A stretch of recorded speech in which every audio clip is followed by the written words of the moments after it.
actually the Society for Historical Archaeology, and I did this journal. Very interesting journal. It has articles for things all over the world. And I was excited to see that they did an excavation on the house of my ninth great grandparents in Massachusetts, Marshfield, Massachusetts. And the reason they did that was because they were going to expand the Marshfield Municipal Airport.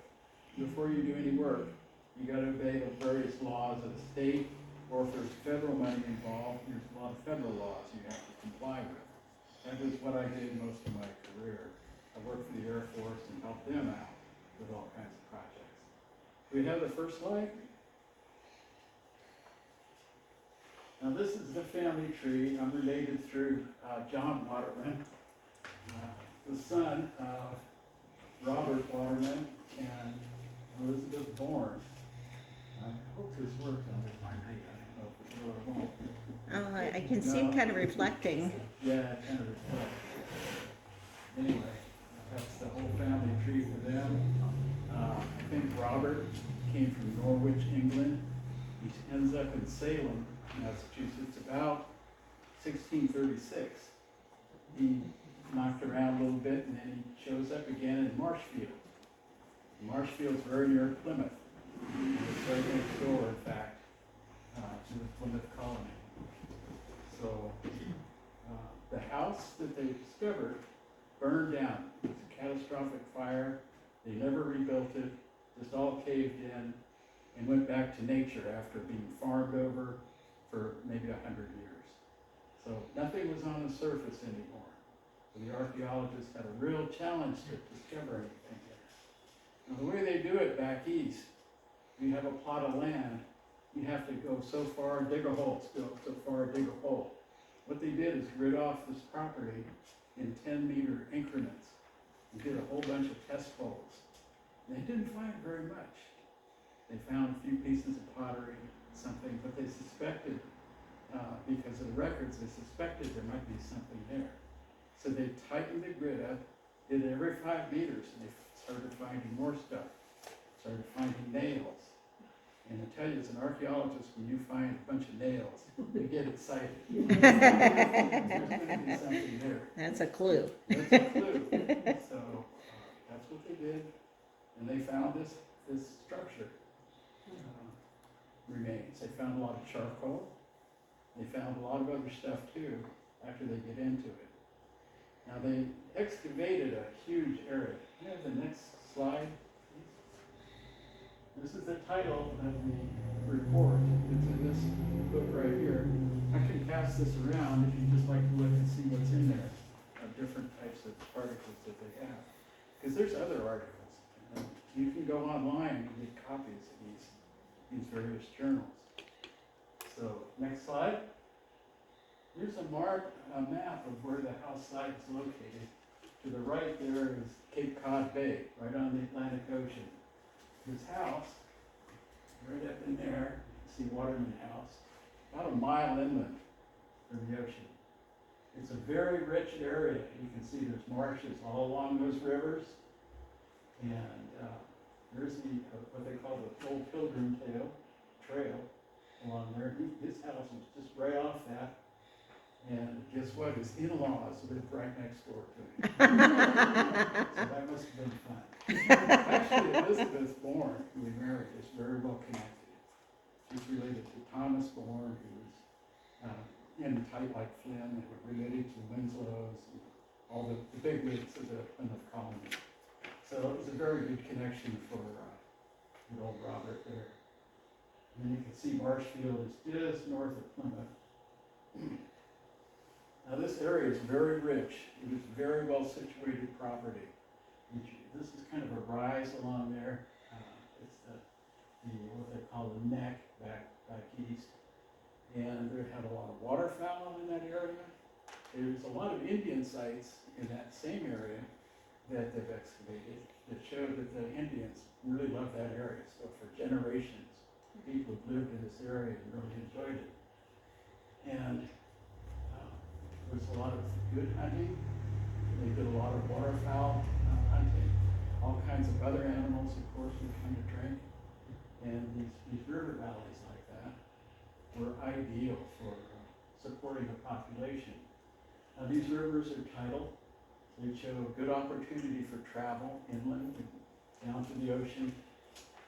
Robert did have what they call a shallop, a boat. It's an open boat they used to transport things up and down. The fact is, William Bradford, paid him a bunch of money to take 5 cows up to Boston in his shallop to pay some debts that the colony owed to him.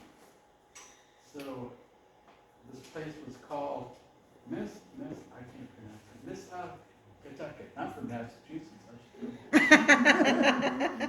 know.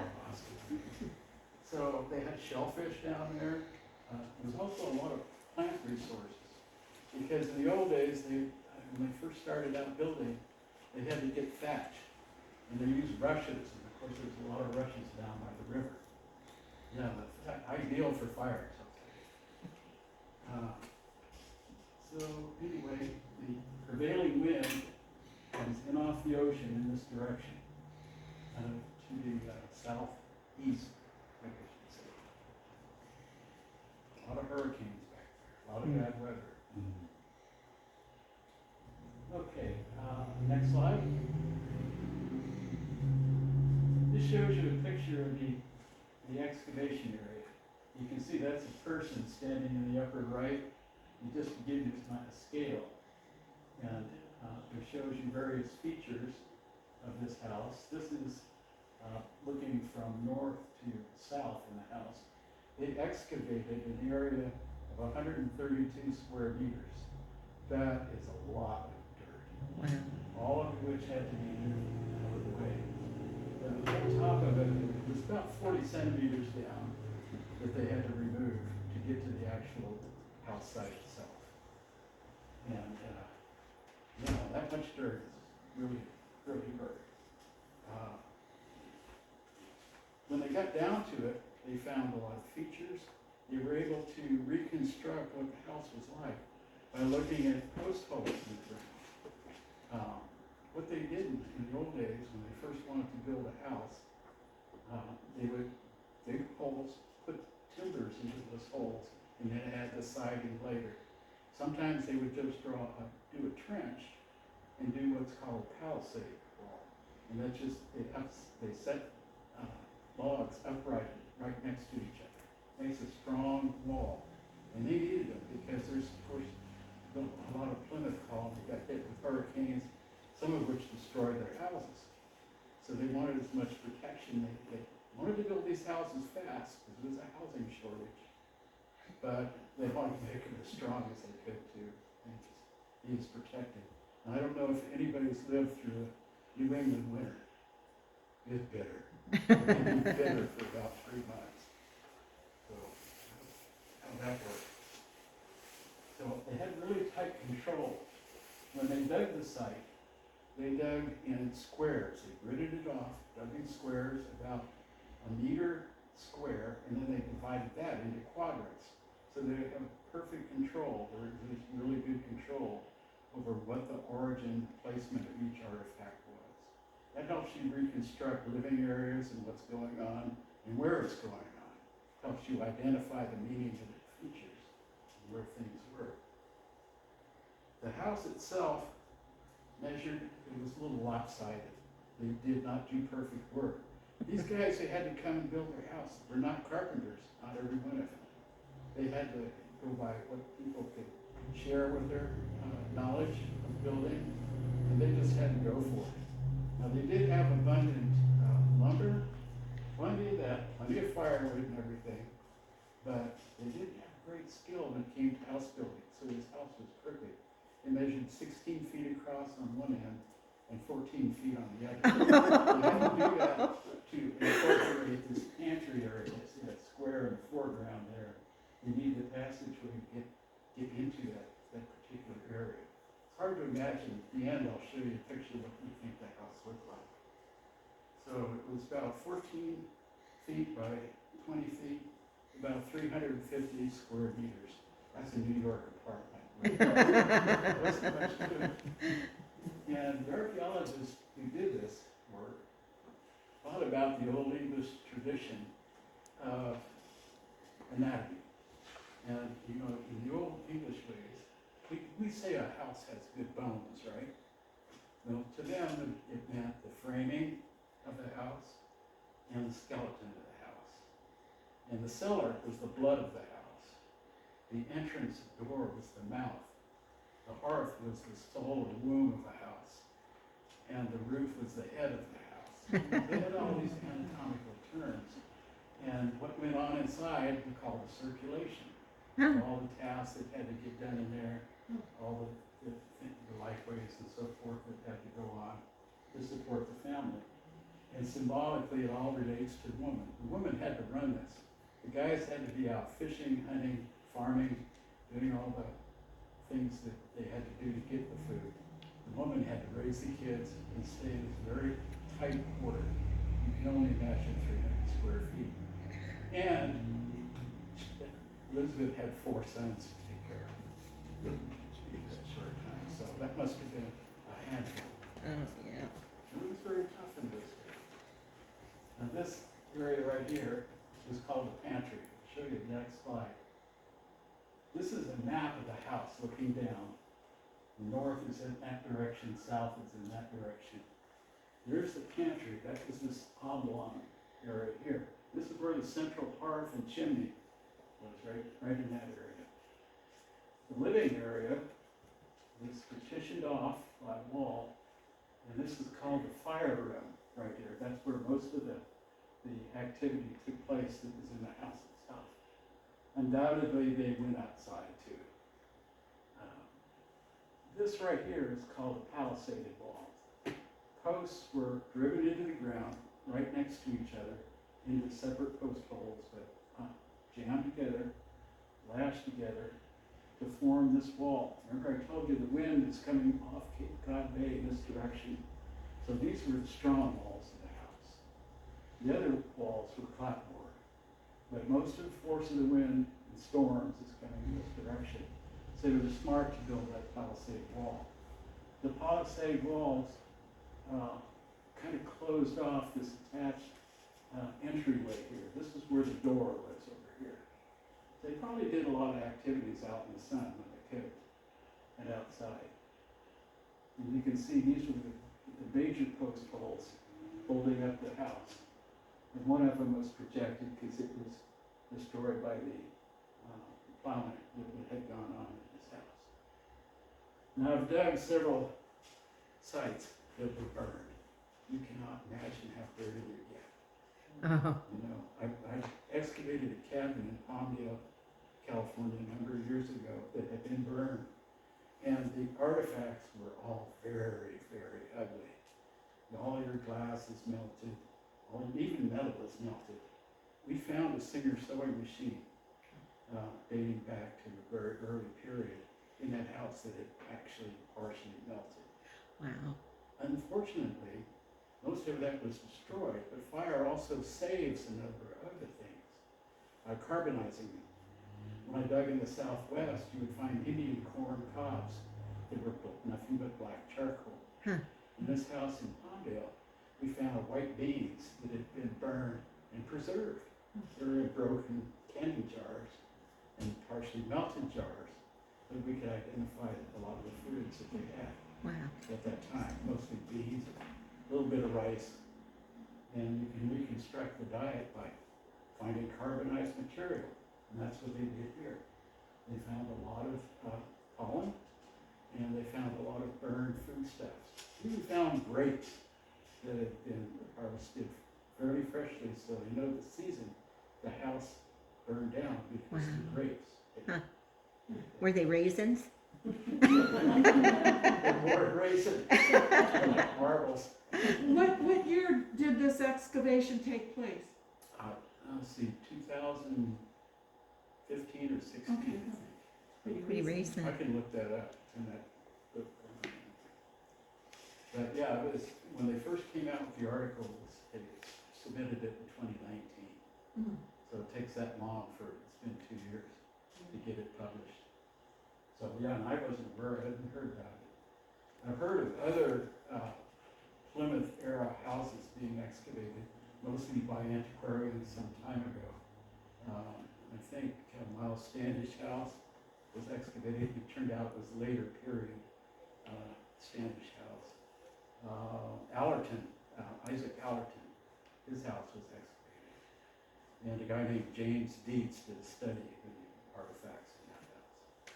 But very few Pilgrim era houses have been found and excavated. And a lot of the ones that are left have been rebuilt or added on to, so you don't have any intact original houses. That this is unique to that era and being preserved. You can see the crudity of it. One thing that's kind of interesting is that they had these subfloor storage pits. Some of them were bell-shaped, some of them are just U-shaped at the bottom, and they were a very same feature I found in pit houses in the Southwest 900 years ago. Wow. Same thing. And what they would do is store vegetables in there. Believe me, they had a rodent problem too. Chipmunks back there. They found chipmunk bones in the dig. But you can seal this off with boards and so forth. And you could keep carrots, potatoes, other ground parsnips, other ground Root cultivations, vegetables. Yeah. in these types of pits. Anything you wanted to keep cool and you wanted to keep the rodents away. You could also store grains in a pit like that, or in some kind of vessel and seal it up. Okay, next slide. This shows the details of the pantry area and the hearth.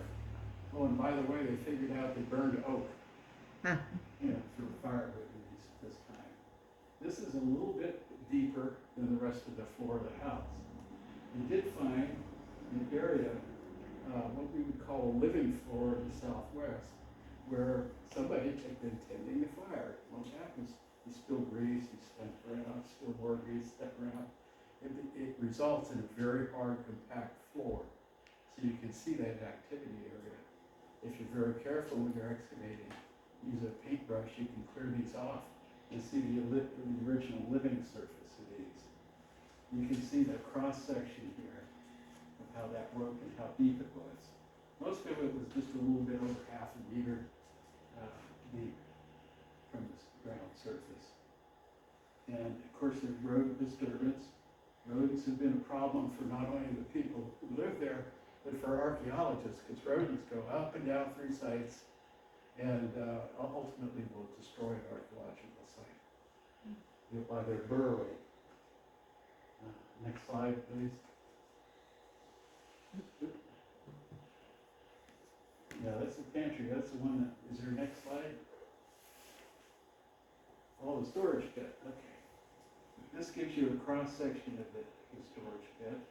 They didn't find anything in there.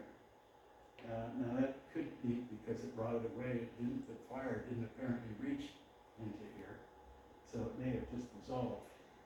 It's going to be more moist the deeper you go too. But anyway, that's what a storage pit looks like, just a pit. Next slide. Now what they did with this whole area is an analysis of the artifact types and their distribution. And I told you about the really tight control they did.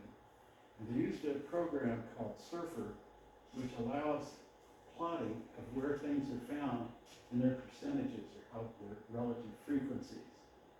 And you can see here, this is just a graph for the cooking ceramics. They found a brass skimmer too. You know what a brass skimmer is used for? They had big pots and they were boiling stuff. And they had to skim off the scum, essentially, in these nasty pots. We do the same thing with chicken fat. Okay, so they ran this program against hand-wrought nails. They found, of course, that nails were everywhere over the footprint of the whole house. But there were more nails in that pantry area than anywhere else. They seemed to have a lot of things that were nailed together. They did that. Cooking ceramics, eating artifacts, dairy ceramics, European flint. Now, one thing that's interesting is they had strikolites. Most of those were found in the pantry area for lighting a fire. Also, we know that Robert had a fowling piece, which is a big, heavy-duty, big barreled gun, and we found lead shot throughout that whole area. They also plotted tobacco pipes in their fragments. Tobacco pipes were very important in dating colonial era sites because over time, the bore through them, the hole that goes through, varied in size, and also the style of the bowls changed, and they were all lined up with certain periods of time. And they all fit for this time period, about 1640, 1638. 1646, I think, is the mean date for certain types of pipes. And they did the lead and pewter fragments. The family did have pewter. They also had case-style bottles, which they would use for serving whenever you had important people over, people you wanted to impress.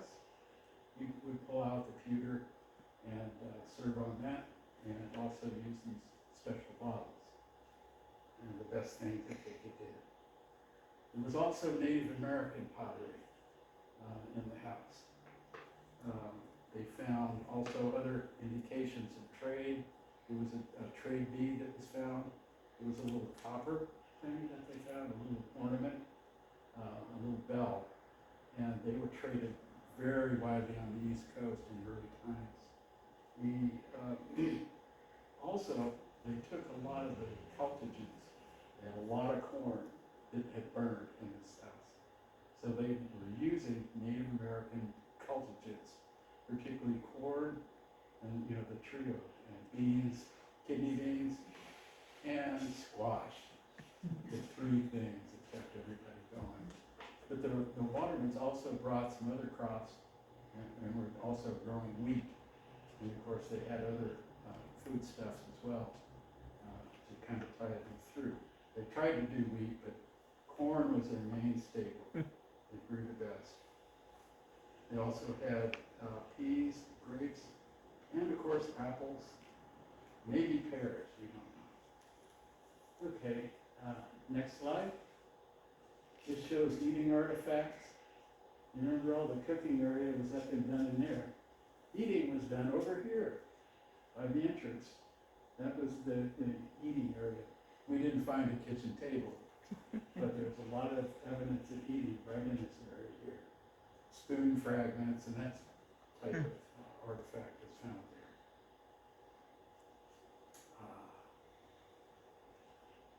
there. Next slide. Here's another one, tobacco pipes. They were smoking everywhere. But you can see they were outside and along the walls, southern walls. Must have gone out there. I can see him out there. Get out of the house. Smoke over there. Go outside. Yeah, they were pretty common. I think they found 66 different types. Oh my gosh. There's over 2,000 artifacts. Wow. That doesn't count all the botanicals, the animal bone, and the burned fabrics. There's a whole study done on the fabrics that were found that were burned in this fire. Very seldom do you ever find any fabric. They're practically unknown for this period of time. And it was mostly plain woolen, plain weave they call it, and they did a twill. They had a nice twill that they did. Another thing they found a golfing iron. Remember the starch collars that look all crinkly? Oh, And the yeah. cuffs are all puffy? That's what that was used for. Robert's in-law was a draper. He traded in cloth. And so I think they had some very, very nice clothes. Robert loved clothes. He had some very nice stuff. In fact they figured in his, when they did his death inventory, his clothes that remained, probably the most valuable possession he had, is worth about 5 cows. Clothes were 20 pounds, the cows were worth 15. So you can see he had some nice stuff, probably through his connected in-law there. Okay, good. Next slide. Well, only one I can get in color. This is a picture of some of the pots that were found in the pantry area.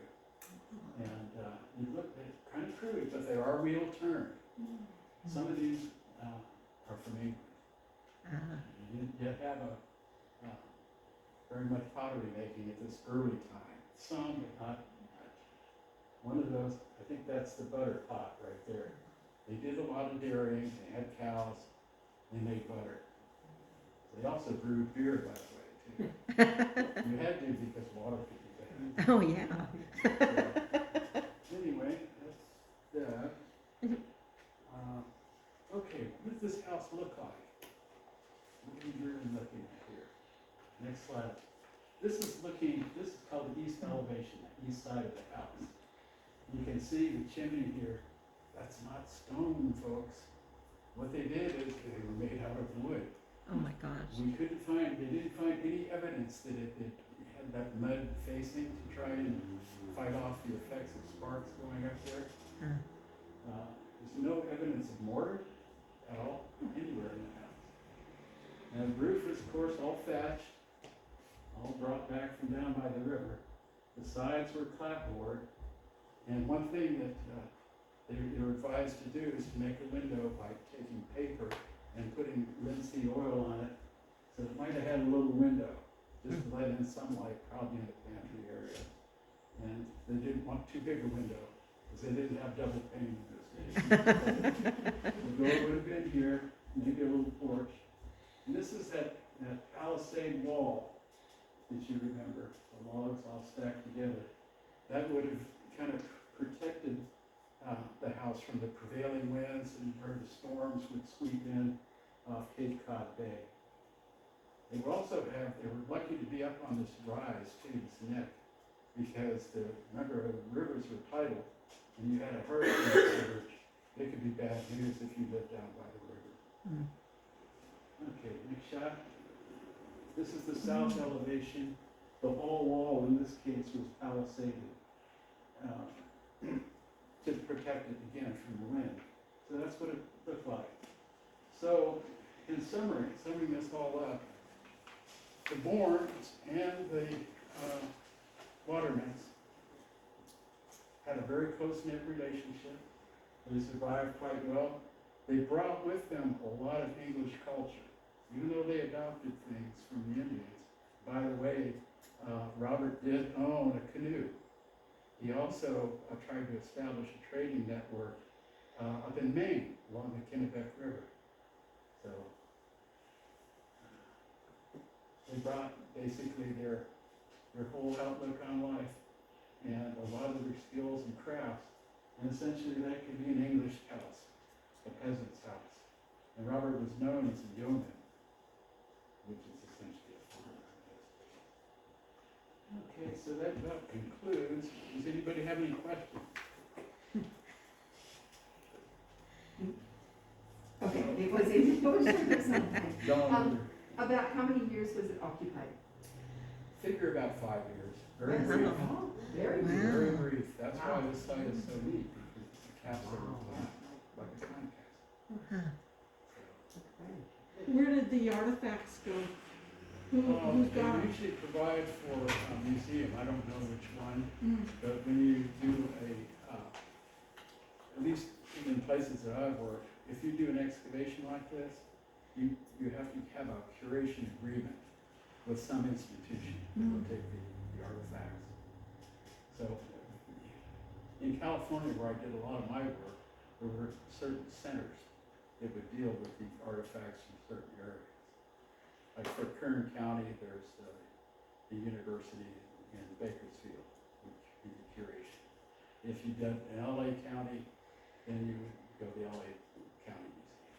So it's different, it all varies quite a bit depending on what part of the state you work in. I don't know in this specific case where the artifacts are curated.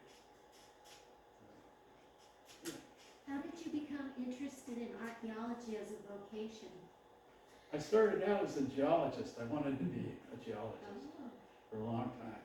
But I didn't like physics, and I didn't care for chemistry. I had to be good at those things. And I had a roommate who was an archaeologist, so I would hang out with him. He took me on a couple of digs, and I said, wow, this is really cool. And so I got into it then. And finally I graduated in the early 70s and got my master's by 1980. And it's been a very good profession because they provide for the various laws that have you go out before you build a project. You got to make sure you're not impacting a significant archaeological site or historical site or a cultural site of some sort. So it's been fun. It's been fun. I still do it occasionally. I just write the reports now. I don't move 132 square cubic yards of meters of dirt. That's what you have the students for. Yeah, or a crew. Yeah. Do the work. Awesome. Yes. What'd they find in the outhouse?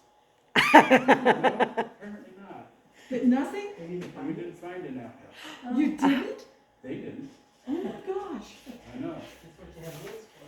It would have been nice, but they wouldn't have been throwing away much in it at that time because all, ceramic vessels were valuable, bottles were valuable. They didn't want to throw that. Well, if it's broke, I mean, they did use them as trash Oh, yeah. places. Yeah, yeah. Yeah, we always try to look for them when I dug homesteads. Find them. But they're frustrating when you can't. Where did the family leave after their house burned? I'm assuming they survived the fire and moved elsewhere. Yeah, they probably moved in with the Bournes. Oh, okay. And then, in those days, a guy would have several pieces of property. He had another property by North River, uphill, but not in by the river, but uphill, to the south of him. And also, we think he might have had a house in Plymouth, because what they would do very often, they wanted to remain a tight-knit community. And they didn't like all these people moving to diverging all these different towns, Scituate and Taunton and all these other places. They wanted to, at least the main pilgrims wanted a very tight-knit community. So some of them went back to, in the wintertime, when you couldn't do much. They'd go back to Plymouth and stay there for a few months. So they moved around quite a bit. He had other places to stay for sure. He died at the age of 44, in 1652. Elizabeth lived for long after that. And I'm trying to think who she married. I don't know, I don't have my database, but she lived to be, I think in her 80s. I think she died in 102, this book says. Oh my gosh. Could be. Yeah. Could be. Do you know what ship your ancestors came on? No, I'm not sure when Robert came. Elizabeth, I think, was born here. I'd have to check that. I can't remember all these. Any other questions? Thank you so much, Rick. This was fascinating.